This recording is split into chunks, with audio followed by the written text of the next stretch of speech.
Boa tarde, vamos começar o nosso call de fechamento do dia 29 de novembro de 2012. Eu sou Eduardo Collor, analista técnico do Direct Invest.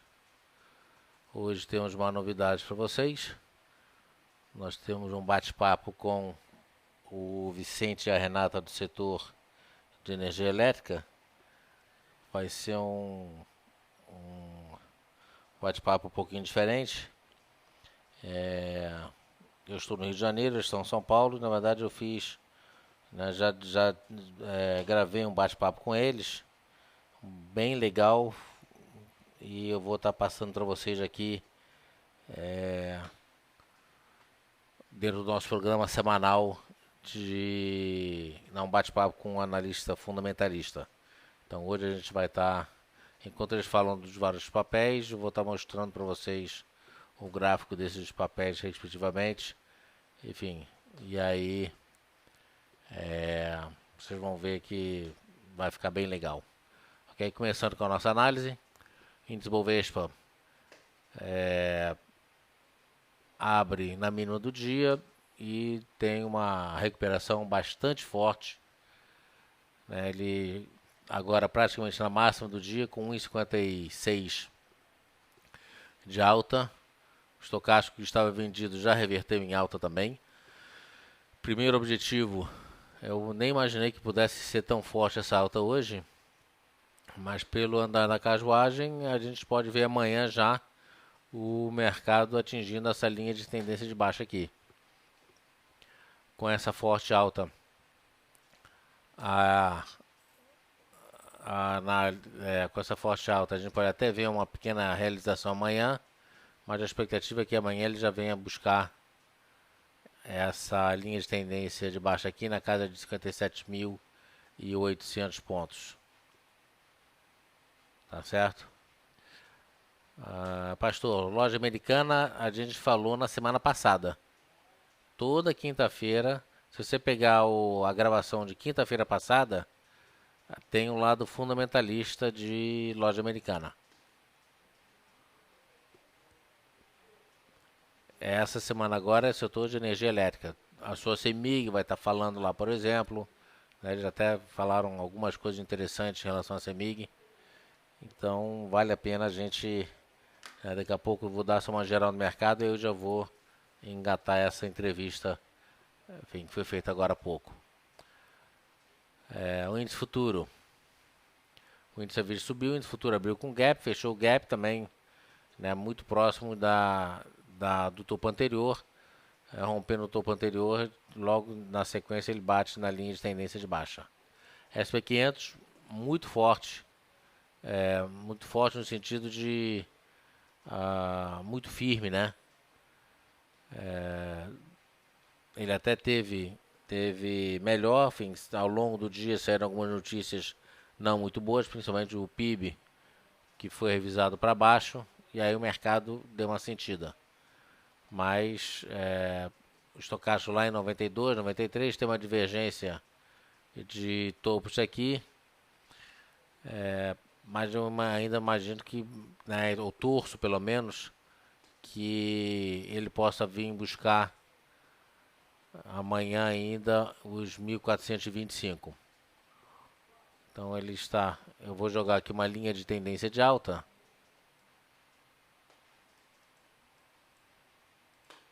Enquanto ele estiver respeitando essa linha de tendência de alta, SP500 é para cima. Vou jogar aqui mais forte um pouquinho, mudar a cor para chamar a atenção. Tá aí, linha de tendência de alta. Ele pode até bater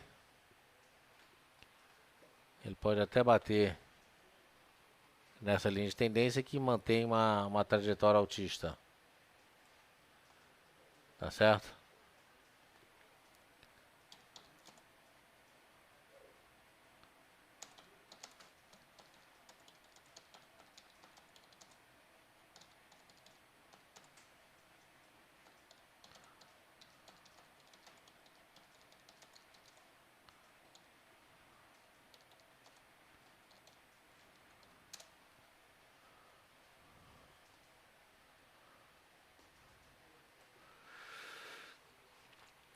ponto aqui é que ele não chega a ser uma estrela da noite aqui não, viu?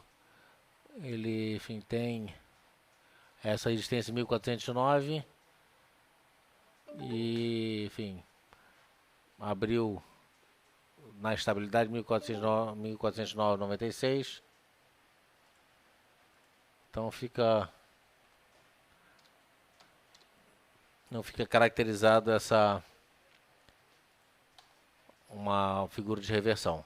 Obviamente, se ele fechar realizando e a sombra superior ficar 2 vezes o tamanho do corpo, aí não tem jeito. Aí ele fecha com uma pequena estrela cadente de reversão baixista. Mas a expectativa é que ele venha a melhorar, ok?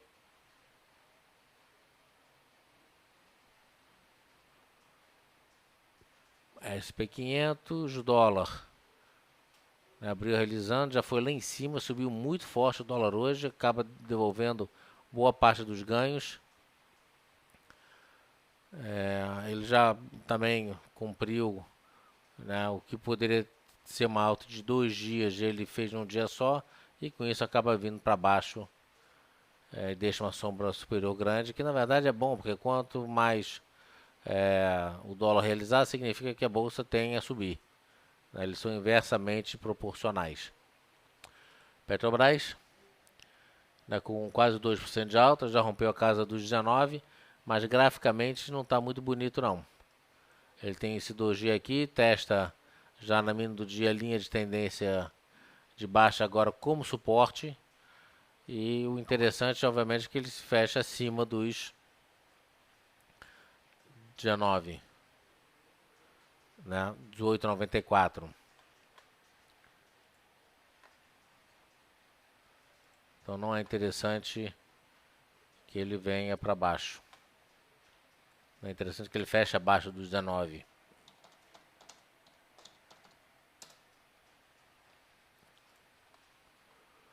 E Vale do Rio Doce. Esse sim acabou no primeiro momento frustrando. E agora explode para cima.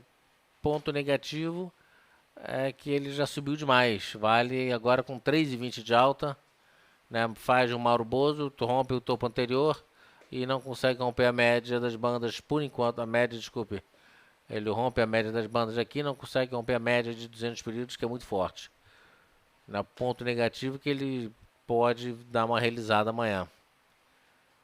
O mercado está muito para esse lado, né? No dia que sobe muito, no dia seguinte realiza. Então a gente pode ver uma realização para amanhã para Vale do Rio Doce. Ok? Eu vou falar aqui durante mais uns 10 minutos. Né? Às 4h20 a gente entra com o nosso lado fundamentalista. Então eu gostaria que vocês postassem já as solicitações de vocês para que a gente possa fluir com mais tranquilidade. Os Minas subiu muito, né? Impressionante esse papel. Os Minas subiu muito e CSN subiu muito. Os Minas com 6,16 agora, CSN subiu com 8,33, já esteve um pouco mais alto. Ou seja, os Minas praticamente já chegam no objetivo dos 13, 12,97 e 13. Ele fez máximo aqui em 12,89. Faltou 10 centavinhos aí. E só acentua a divergência de topo. Então, mais do que nunca, já não é mais para comprar o papel. Quando ele rompeu os 11,93, né, hoje, na verdade, a gente estava imaginando que ele pudesse já realizar, não realizou. Né, o papel não tem bom fundamento, mas mesmo assim ele, né, heroicamente sobe. Então vai trabalhando com o stop, aumentando o stop à medida que o papel vai subindo. Aproveitar e falar de CSN, Gerdau.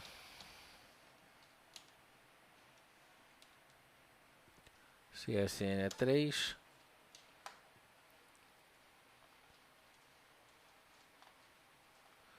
Mauro Bozo já rompeu a média das bandas, rompeu o topo anterior, o fundo anterior, né, a resistência de 10,78. Sai de uma pequena área de deriva, pivôzinho armado. O W do John tá mandando ver aqui. Compra. Tem objetivo lá no topo. Agora ele pode voltar a realizar um pouquinho amanhã antes de voltar a subir.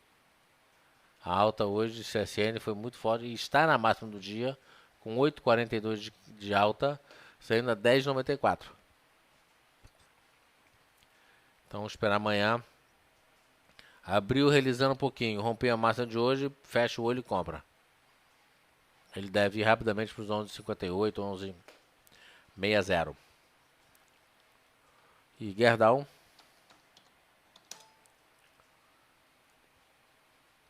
Acabou frustrando, abriu. É isso que eu estava mostrando. Estava me referindo, né? Chega um dia que sobe forte, no dia seguinte acaba abriu com gap lá em cima, já foi lá embaixo, melhora um pouquinho, enfim. Ele perde a continuidade da alta, né?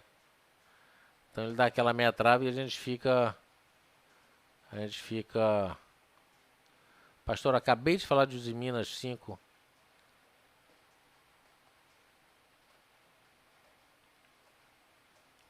Não, hoje, pastor, análise fundamentalista para hoje já foi gravado e é só do setor elétrico. Não tem análise fundamentalista para esses papéis hoje.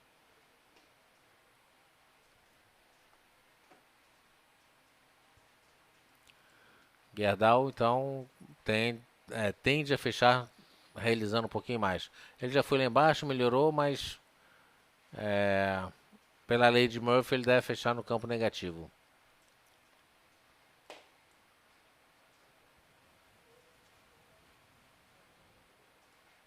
Ou seja, você quer uma análise gráfica desses papéis, beleza. Fundamentalista não tem. Se vocês não têm nenhuma solicitação, tem uma lista enorme. Sempre, aliás, tem uma lista enorme, né? Banco do Brasil abriu com gap, praticamente fechou esse gap. Agora há pouco começou a realizar um pouquinho. O mercado muito forte, de uma maneira geral, e vários papéis devem começar a fechar um pouquinho mais para baixo. Banco do Brasil 1,92 de alta, saindo a 22,32. Ele alfinetou o topo anterior em 22,41, que representa a retração de 50%. Então ele testa como resistência. Tá certo? Então ele acaba deixando, tem que ver o fechamento dele. Acaba deixando uma sombra superior maior do que a gente gostaria de ver. Se fechar desse jeito, é um spinning top sinalizando o peso da força da alta. Acaba frustrando também esse movimento de alta. Rapidamente olhando esse Ishimoku aqui, a gente vê que ele já está dando uma compra aqui, né? E uma compra agora para esse papel só romper a máxima de hoje no próximo pregão. PDG. PDG é aquilo que eu já tinha falado hoje de manhã. Enquanto a empresa não soltar, né, um plano de negócios para o ano que vem, o papel não vai sair do lugar. O papel está desse jeito, tem um motivo para isso. E o motivo é que ele não soltou, né, ainda não divulgou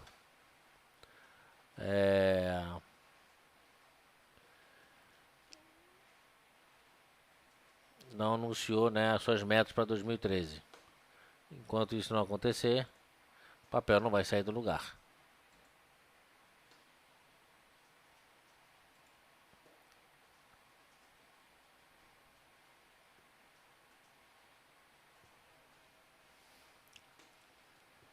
Gafisa.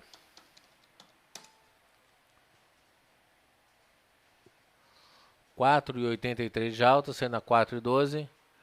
Testa aqui o topo anterior, uma compra para esse papel, apesar da alta de 4 e pouco hoje. E hoje seria uma compra bem agressiva. Uma compra conservadora será rompendo amanhã.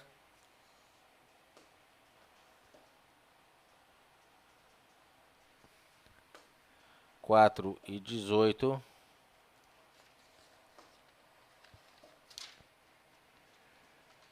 Deixa eu ver uma coisinha aqui, tá, 4,18 com objetivo a 4,68. Então é um caminhão de ganho, 4,18 para 4,68, 12% de ganho. Tá certo? Então tem aqui uma área intermediária, uma resistência intermediária em 4,38.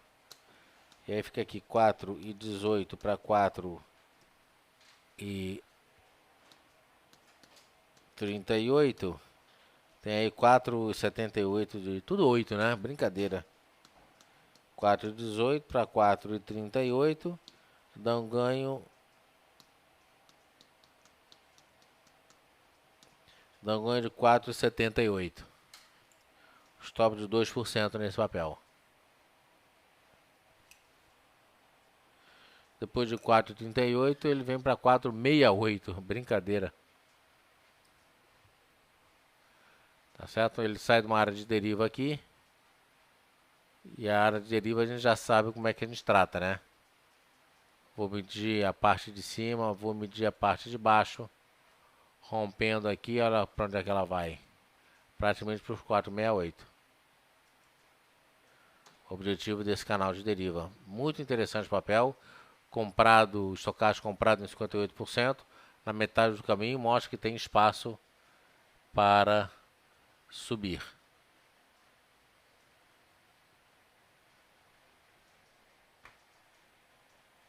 Ok?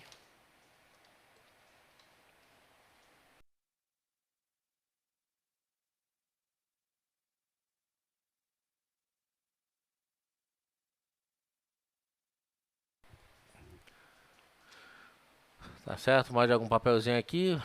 Gafisa, já falei. ALL. Vou falar de ALL e a gente vai entrar na parte fundamentalista. ALL, um papel que subiu bem hoje, né? Vou falar de LLX. ALL, enfim, ainda não tem uma figura de reversão. Ele tá até, enfim, tá com um dogezinho aqui. Falta uma figura de reversão. Ele está numa tendência de baixa.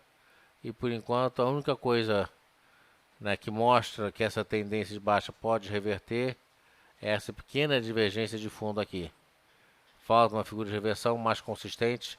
Falta algo mais firme para recomendar uma compra.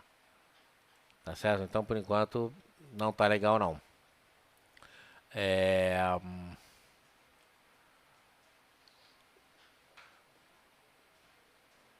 Deixa eu ver aqui, Shimoku no CSN.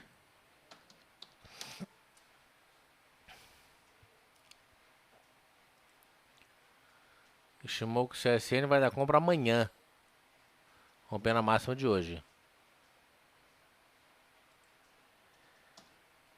E quero falar de LLX. Epa. LLX L3.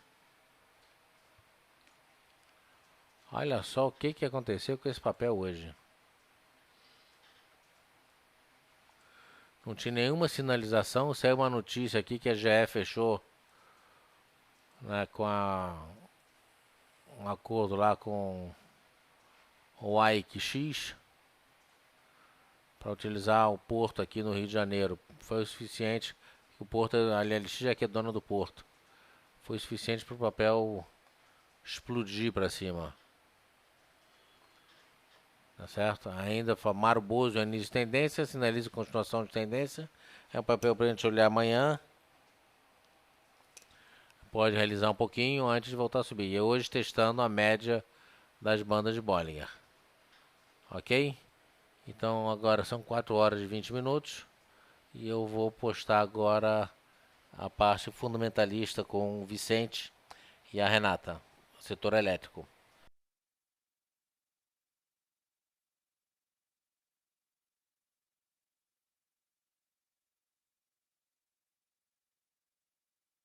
Oi, Renata, tudo bem? Tudo bem. Estamos aqui com a Renata e o Vicente, analistas fundamentalistas, né, do setor de energia elétrica. e eles vão estar falando com a gente sobre justamente o setor de energia elétrica, a medida provisória 579. Então eu queria passar a bola para vocês começarem dando uma geral do setor e depois falar especificamente de algumas empresas que vocês acham mais interessantes. Pode começar. Obrigado. Tá bom, obrigado. Falando um pouco do setor elétrico, o setor elétrico ele vem sofrendo nos últimos 3 meses as ações do setor elétrico devido à MP 579, que foi anunciada pela presidente Dilma Rousseff no dia 11 de setembro. Essa MP, ela veio para resolver uma questão que já vem sendo discutida há alguns anos, que é relacionada às concessões de energia que estão vencendo no período entre 2015 e 2017. Essas concessões, em geral, são de empresas estatais que não tiveram uma renovação feita automática. Como é que aconteceu? Na década de 90, houve o período de privatização, né, do setor elétrico. A privatização do setor elétrico não foi completa, então metade das empresas se tornaram empresas privadas e outras permaneceram empresas públicas. As privadas, para o governo da época conseguir fazer a privatização, tiveram uma postergação da sua concessão. Então, a maioria dessas empresas que foram privatizadas, já tem as suas concessões vencendo a partir de 2025. As que não foram privatizadas, não tiveram a postergação da concessão e estão com a sua concessão vencendo a partir de agora, né? As empresas que estão sendo afetadas, as geradoras, tanto as geradoras como as transmissoras como as distribuidoras. Só que no caso das distribuidoras, elas não vão ser muito afetadas porque elas já passam por um processo, por um controle regulatório, que são os ciclos de revisão tarifária. Então, apesar de algumas distribuidoras estarem com a sua concessão vencendo a partir de 2015, elas não vão ser muito afetadas justamente porque o governo já regula a tarifa das distribuidoras através da revisão tarifária. Em relação às geradoras e às transmissoras, o governo ele acredita que os investimentos que foram feitos no momento da construção, tanto das linhas de transmissão como das usinas, eles já foram 100% pagos pela população através da tarifa. Então, o governo acredita que, porque o acionista já recebeu o retorno suficiente por todo esse investimento realizado, a tarifa deveria ser reduzida para que o consumidor se beneficie, né, dessa tarifa menor. Então, as principais empresas que estão sendo impactadas são as empresas estatais, entre elas a CESP, a Copel, a CEMIG, o Grupo Eletrobras também, apesar de a gente hoje não ter cobertura, mas é uma empresa que também está sendo bastante afetada, e também a única privada, né, que a gente tem cobertura hoje, que é a CETEP, que foi a única que não conseguiu ter essa postergação da concessão no processo de privatização. Então, quando teve a privatização da CETEP, o governo falou, vamos privatizar, mas no seu caso você não vai ter um adendo à sua concessão, você não vai ter uma postergação da sua concessão, entendeu? Então, essas são principalmente as empresas que vão ser impactadas no setor. E a característica dessa medida provisória é que ela está impondo uma redução na tarifa de energia como condição para que exista a renovação das concessões por mais um período. Essa queda de tarifas, queda de receitas, no caso de linhas de transmissão, é isso que é o ponto negativo para as ações, por isso que a gente tem visto esse setor, as ações do setor elétrico, elas caíram bastante nos últimos 2 meses, principalmente por essa conta, que a medida provisória ela implica numa queda de tarifas, isso vai resultar numa queda de receitas das companhias e, consequentemente, no lucro, na lucratividade dessas empresas. E é isso que puxou o setor todo para baixo.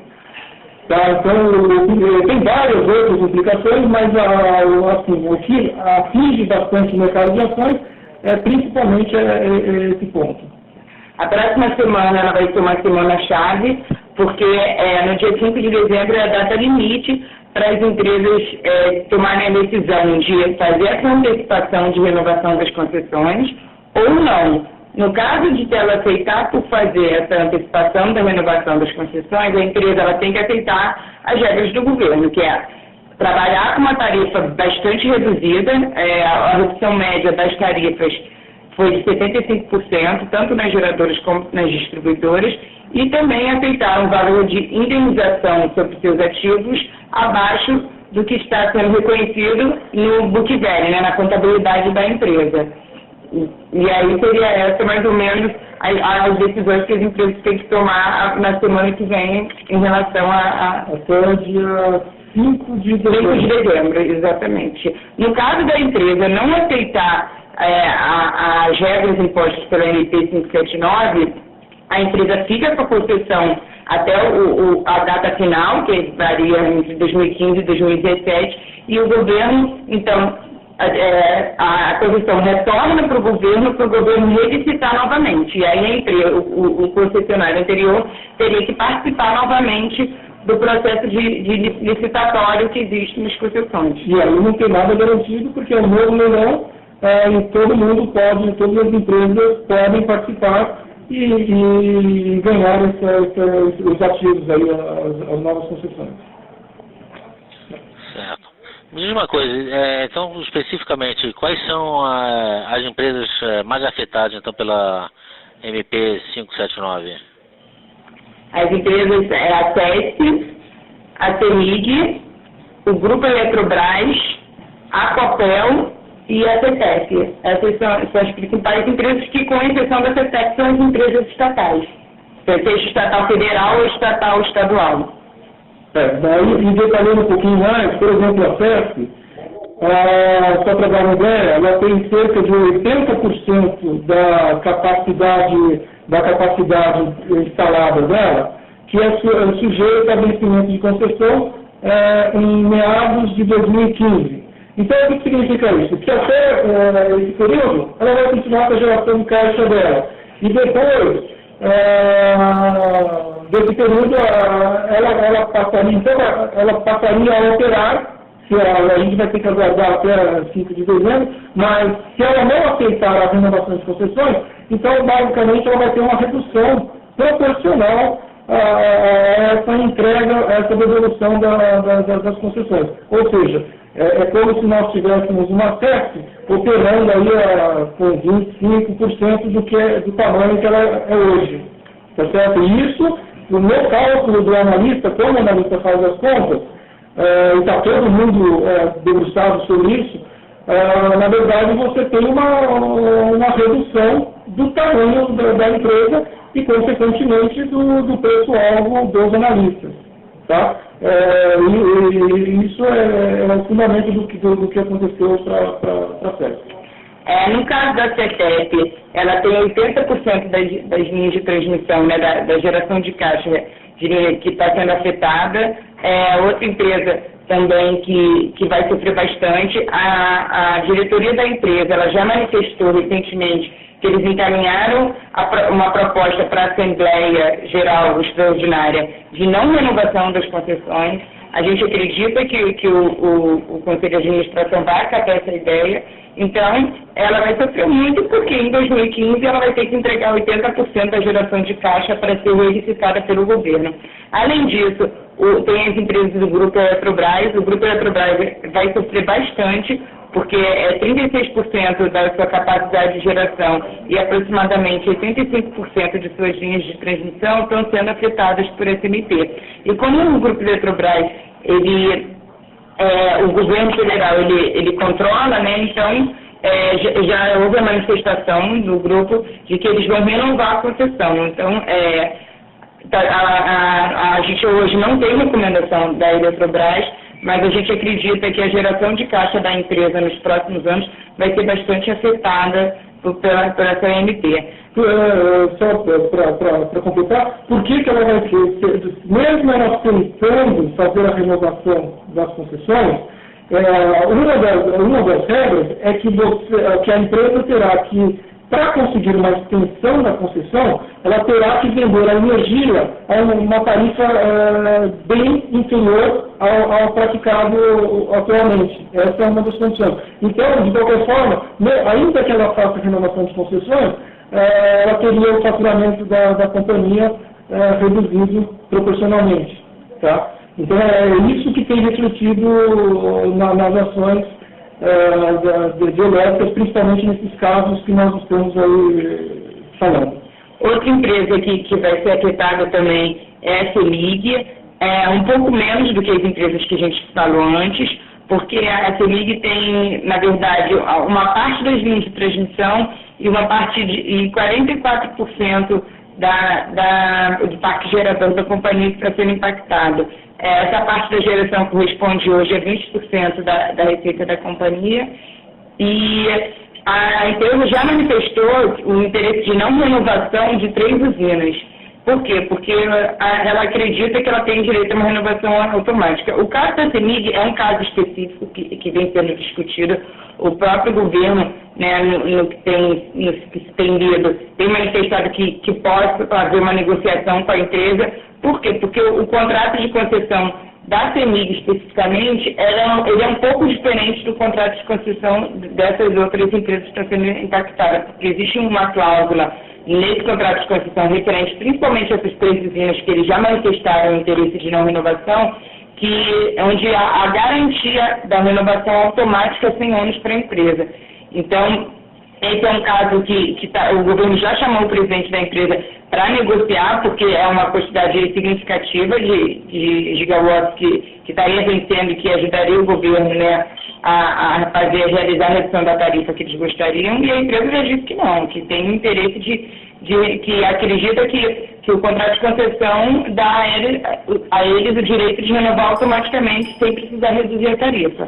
Então, a CEMIG é um caso um pouco diferente. Em relação à Copel, a Copel no parque gerador é só apenas 5%, 280 megawatts que estão sendo impactados, então não tem um impacto muito grande, só que na transmissão ela tem 93% das linhas de transmissão que estão sendo impactadas aí pela ANP. A gente acredita também que a Copel não deve renovar a concessão porque o governo ofereceu uma tarifa de transmissão muito abaixo do que eles costumavam receber anualmente. Saiu de 315 milhões ano, eles ofereceram uma tarifa de 115 milhões ano. Então, realmente é uma redução muito grande de geração de caixa. Então, a gente também acredita que a empresa vai manifestar o interesse de não renovar antecipadamente a concessão. Exatamente. Agora, então, essas são, na nossa avaliação, as principais empresas que são afetadas por essa medida provisória, a 579, com relação a ações, tá? O mercado de ações. Agora, a gente vai começar a falar, então, dentro do universo de cobertura de empresas e ações que nós temos, que são 10 empresas, nós vamos passar a falar de empresas agora que nós vemos ainda com otimismo, que nós temos uma avaliação positiva. Primeiro, porque elas não são afetadas por essa medida provisória, e segundo, porque nós acreditamos que tem oportunidades de investimentos nessas ações. Tá? Então, falar primeiro da Tractibel. Falando primeiro da Tractibel, a Tractibel hoje é o nosso top pick de recomendação. A usina hidrelétrica de Geral, cuja empresa tem 60%, aliás, hoje de participação, ela deve entrar em operação no início de 2013, e essa entrada em operação da usina hidrelétrica de Geral, ela significa um aumento de EBITDA de 25% da empresa.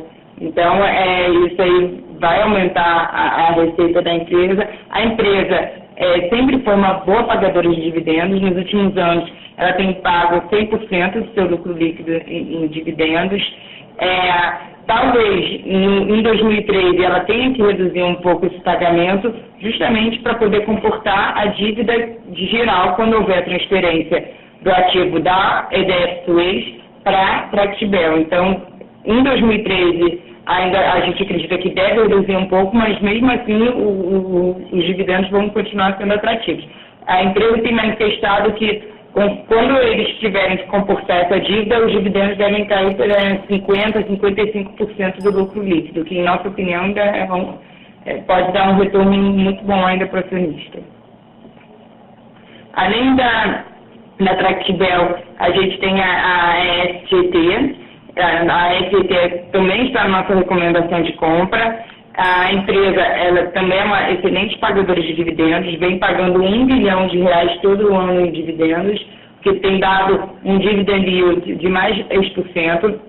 A nossa recomendação é de compra, porém a gente tem uma observação aí, que essa recomendação iria até o final de 2015. Por quê? Porque a STT, ela tem um contrato bilateral com a S Eletropaulo, em que ela vende a energia dela a um preço de R$ 180 o megawatt-hora hoje.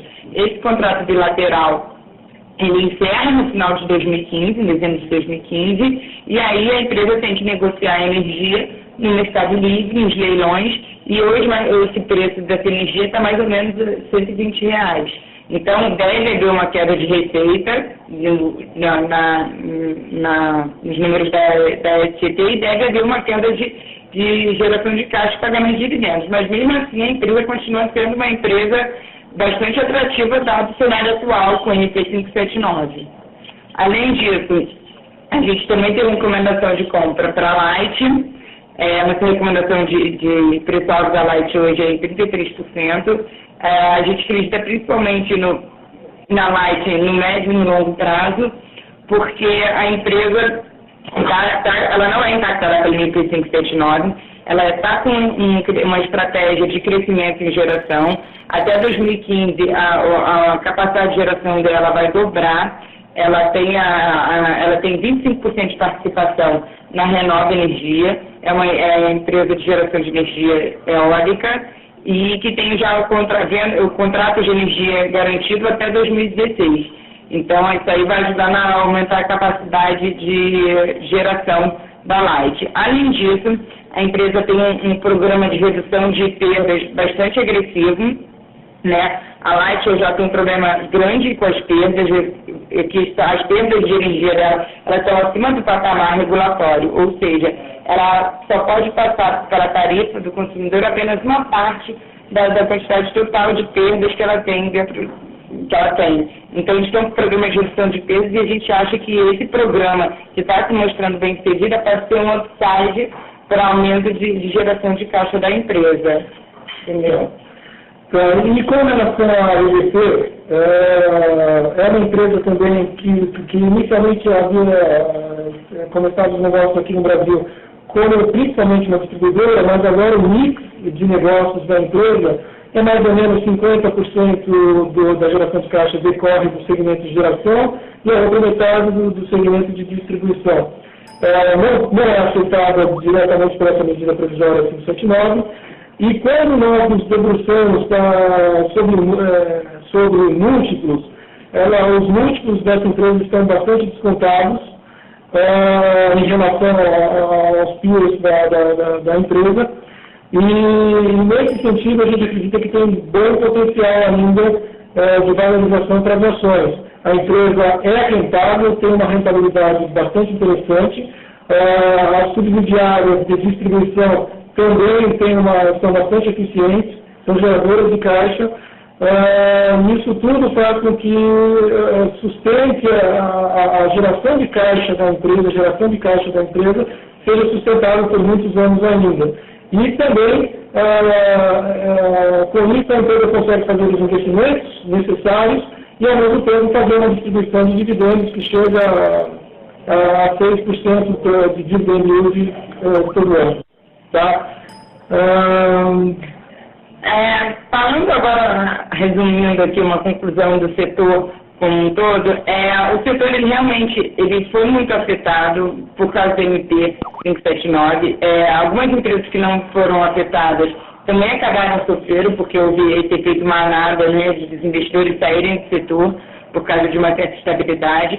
Então, a gente acredita que depois que essas indefinições que existem hoje forem sanadas, existem ainda grandes oportunidades no setor. Existem algumas empresas que hoje já não são muito observadas e que podem ter umas oportunidades no futuro. Entre elas são a própria Renova Energia, a Taesa e a Equatorial Energia, que hoje a gente não tem cobertura, mas que no futuro a gente pretende ter cobertura. Então, assim, é um setor que a gente acredita que não morreu, apesar da MP, mas e que pode haver ainda oportunidades aí que a gente vai buscar aí no futuro. Exatamente. Collor, você tem mais alguma dúvida aí? Sim, em relação a dividendos, as empresas do setor elétrico sempre foram boas, pagadoras de dividendos, enfim. E como é que fica essa situação agora? Realmente, essa é uma pergunta boa do seu lado aí, pelo seguinte, o setor sempre pagou bastante dividendos, eu acho que era o setor mais querido aí desse ponto de vista. Agora, com o advento da 579, a gente precisa realmente prestar mais atenção, ficar mais cuidadoso, porque essa medida vai implicar em redução de receitas para algumas dessas empresas. Então, veja, também a gente acredita, a gente estima que haverá reflexo sobre a capacidade das empresas de continuarem pagando dividendos elevados. Então, algumas realmente vão ter que refazer os cálculos e eventualmente reduzir esses dividendos.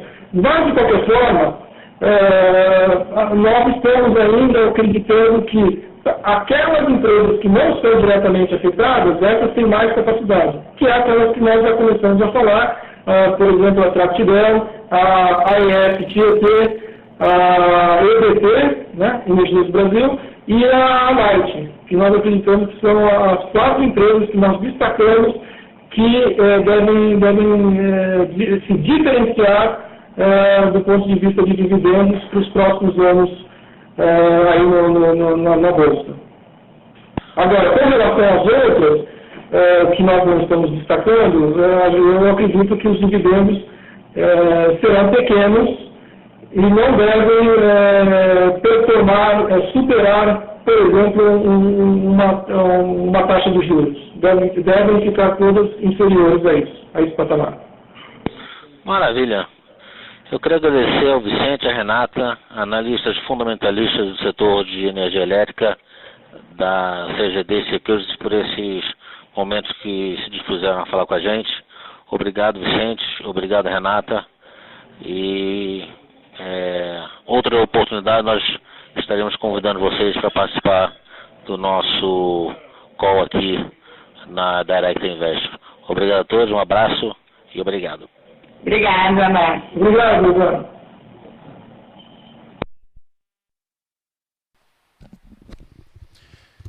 Então é isso. Tivemos a participação do Vicente e da Renata, analistas do setor de energia elétrica. Deram um panorama geral sobre a medida provisória 579, enfim, falar um pouquinho de dividendos das principais empresas, né? Tractebel, Light, Energia Brasil, a STT. E quinta-feira que vem tem mais. Quinta-feira que vem a gente vai estar trazendo, provavelmente, não está certo ainda, mas provavelmente a gente vai trazer a área de logística. Vamos ver, né, com os analistas, com os nossos analistas, qual poderia ser a melhor opção para a semana que vem.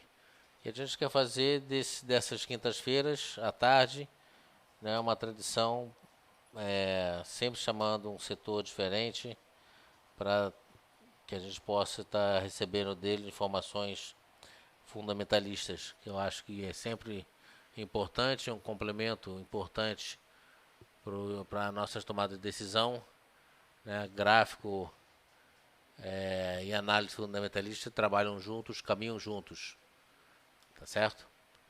Então, mais uma vez, eu queria agradecer o Vicente e a Renata por esse bate-papo, ok? São 4 horas e 45 minutos, temos ainda 15 minutos no nosso horário do call de fechamento. E vamos continuar então com as nossas análises, tá certo?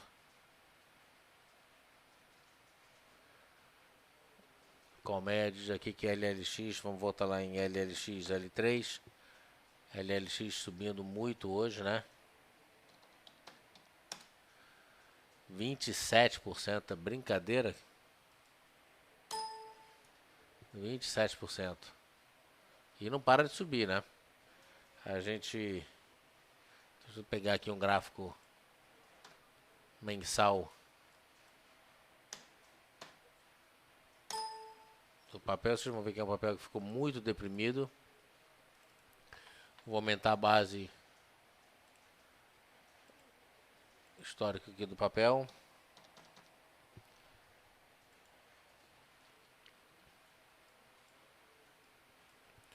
Esse aqui foi o papel que saiu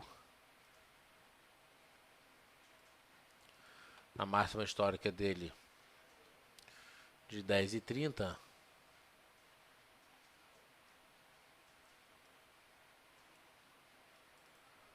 Em vez de ficar brigando com um número aqui, eu já ponho logo.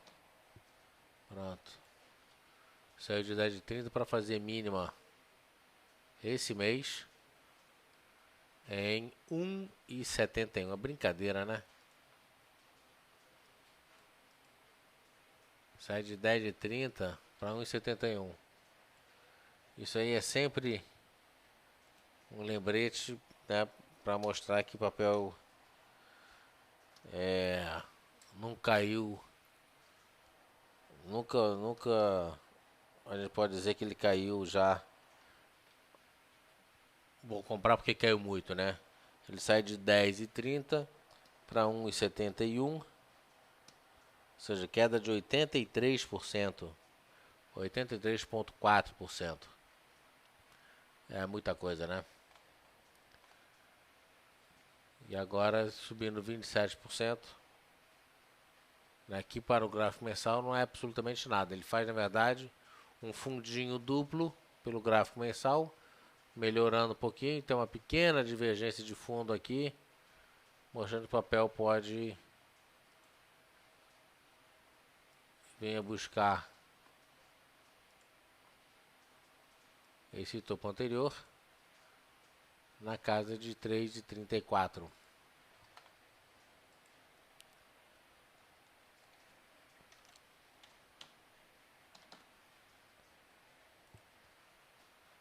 Aí, 3,34, aí ele fica dentro dessa área de deriva.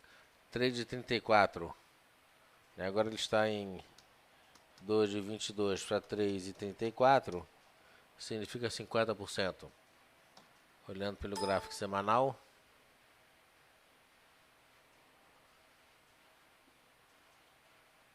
É o topo anterior. Ou seja, tem tudo isso aqui para reverter. E no gráfico diário,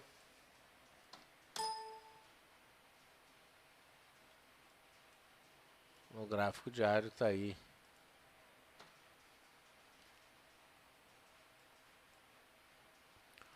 um maroboso de alta.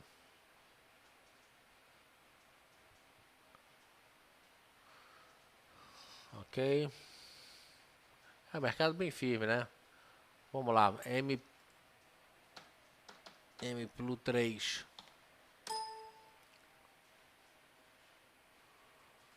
É um papel que já chegou no topo anterior. Já chega, né, desgastado.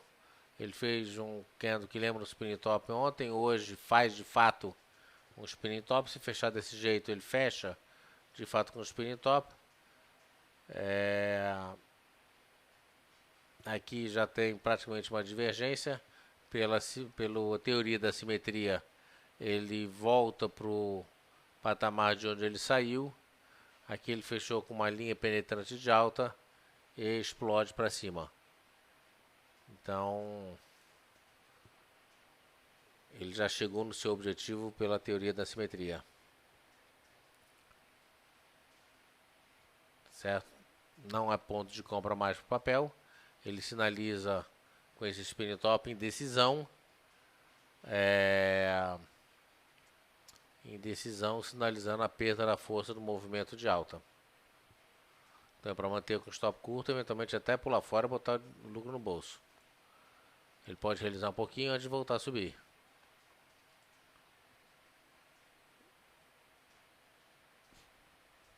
Uma nova compra, você vê o estocástico lá em 92%, já perdeu a força da alta, o estocástico já abrindo venda já. Eu acho que é para botar lucro no bolso, viu? CCRO3.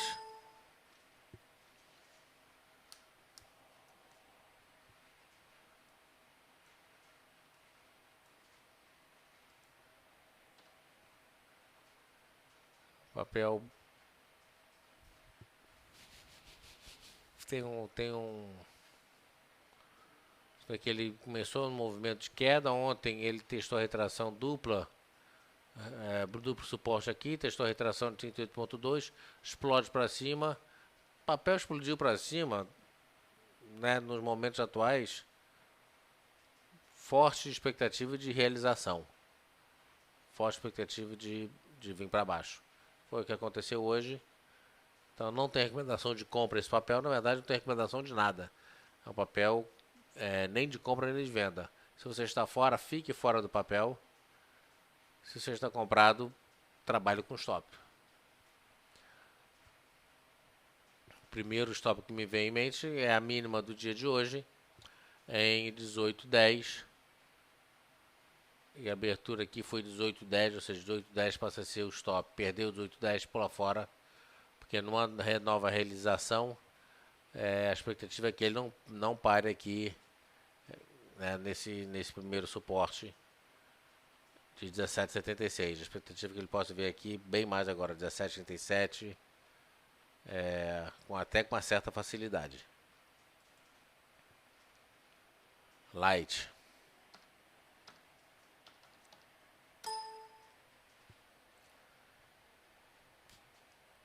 Vale 4,10 de alta. Light também perdeu a força da alta. Estocástico sobrecomprado em 92%. Ontem fechou com um enforcado de reversão baixista e hoje fecha com o spinning top de decisão, sinalizando a perda da força da alta. Então chega praticamente no objetivo da alta, de alta, né? Em 23,05, ele fez máxima hoje em 22,99. Faltou 6 centavos para chegar nos 23,05. O ponto importante aqui é que antes de chegar nos 23,05 já começou a ter, né, uma desova no papel. Ou seja, muita gente começando a botar lucro no bolso. Então a expectativa é que ele venha realizar. Aí ele pode voltar aqui para casa dos 21,70, 22 mais ou menos. Média das bandas de Bollinger está em 22,06. Arma um pivô e sobe. A expectativa agora para Light é a realização. CEMIG.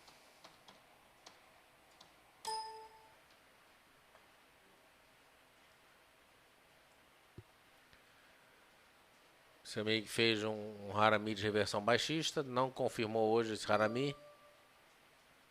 Abriu com um pequeno gap, fechou o gap, forma por enquanto uma figura de indecisão. Tem que esperar, mas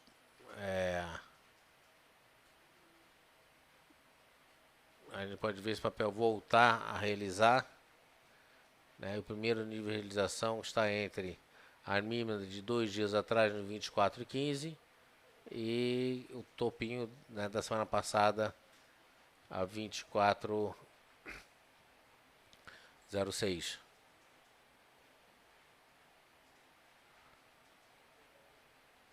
Então tem aqui 24,06, a 24,15 é o objetivo dessa pequena realização, para depois voltar a subir. Estocástico vendido em 67%, ou seja, não está mais comprado.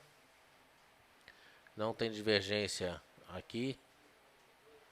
E então a expectativa é essa, uma pequena realização. YouTube. YouTube subindo 2% hoje, 2,05 no momento, a 31,79. É praticamente na máxima do dia, né? Itaúsa está na máxima do dia, a 9,50. YouTube fez máxima a 31,81, ele está a 31,79 e acabou de entrar em leilão. No leilão, é só o começo, mas enfim, o leilão está a 32,17, 32,20. O interessante é que o leilão mostra um viés de alta. Talvez ele não feche nos 32,20, mas ele mostra um viés de alta para o papel. Então o papel está numa tendência de alta, com topo de fundos consecutivos mais altos. Que eu vou traçar aqui essas linhas de tendência de alta e de baixa, só para ajudar a facilitar a visualização. Algo parecido com isso aqui. Canalzinho de alta. Pela expansão. Agora eu não sei porque que eu botei a expansão lá em cima. A expansão na default é 50%. 31,46.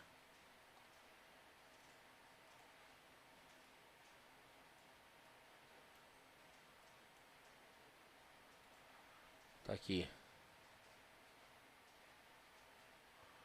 Canal de alta, topo de fundo consecutivos mais alto. A expectativa agora é que ele venha pelo menos buscar o topo anterior, que é agora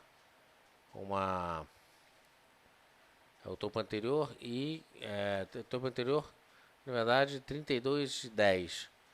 Né? O primeiro resistência de Fibonacci na expansão do estudo, 32,24. E depois linha de tendência de alta em torno de 32,70 mais ou menos. Então não tem divergência aqui.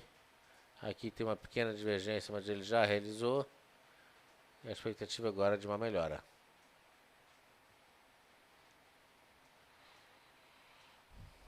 Ok. Fábio pergunta: será que essa alta da Vale de hoje se sustenta ou é esperada a realização? Foi aquilo que eu já disse. A expectativa é que ela possa realizar. Volume, movimento muito forte. Né? O ponto interessante é que, olha aqui o volume. O volume vem em ascendente. Tá certo? Não condizendo muito com a realidade, ou seja, papel vem subindo, o volume vem subindo. Papel cai muito, o volume cai. Papel sobe, o volume sobe. Isso é meio sem nexo, esse movimento aqui. Agora o ponto fundamental é que ele explode para cima com o volume. Engraçado que o volume aqui deveria... Deixa eu botar a média aqui. Média aritmética de 20 dias. Deveria estar aqui. Só instalar essa média. Aí, ou seja, acima da média de 20 dias aqui. 20 dias porque estamos no gráfico diário. 20 períodos, né? E é isso. Mauro Bozo pode sinalizar uma continuação de alta, mas eu imagino que ele possa realizar um pouco antes de voltar a subir. Põe lucro no bolso. Por que o pessoal põe lucro no bolso no dia seguinte? Para pagar menos imposto de renda. Da mesma forma que... Deixa eu ver aqui. O pessoal faz muito day trade. Day trade você paga 20% de imposto de renda. Se você comprar num dia e vender no dia seguinte, você paga 15%. Então muita gente deixa. E tem mais. Uma alta dessa atrai um monte de novato para entrar comprando. Deixa o papel subir, abre com gap muitas vezes. Aí o pessoal vai lá e pimba. Soca tudo, cai. Aí quando o novato tá saindo todo chamuscado, os grandes vão lá ou os espertos vão lá, né? Eu já falei para vocês da classificação de tubarão, sardinha, bagre e girino. O girino é a base da cadeia alimentar, né? A base da cadeia alimentar que alimenta o resto da cadeia gradativamente, né? Então o girino alimenta bagre, bagre, né? Nessa cadeia alimentar o bagre alimenta sardinha, e sardinha normalmente, nem sempre, nessa classificação, nem sempre a sardinha alimenta o tubarão. Na verdade, a diferença de sardinha para tubarão é que sardinha é muito pequenininho, mas é tão ou mais eficiente do que o tubarão. Então, o girino é a base da cadeia alimentar. E é o girino que sempre paga a conta. Então, quando vocês viram eu falando de girino, são as pessoas inexperientes que entram, ouvem o galo cantar, entram na inocência e levam na cabeça. Por isso que esse call que a gente faz de abertura, call de fechamento, também poderia se chamar curso intensivo de sobrevivência para girino, ou curso de sobrevivência no mercado de capitais. Ok? 5 horas, 1 minuto. O mercado vai fechar bem. Petrobras aqui 19,06, 19,30. Né? Aí vai dar aquela última esticada para atrair compradores. De amanhã pode dar uma realizada. Trabalhar com stop é fundamental. Da mesma maneira que o cão é o melhor amigo do homem, o stop é o melhor amigo do trader. Com isso eu me despeço. Amanhã, 9 horas da manhã, estamos de volta. Tenham todos uma boa tarde. Trabalhem com stop. E amanhã tem mais. Obrigado. Até mais.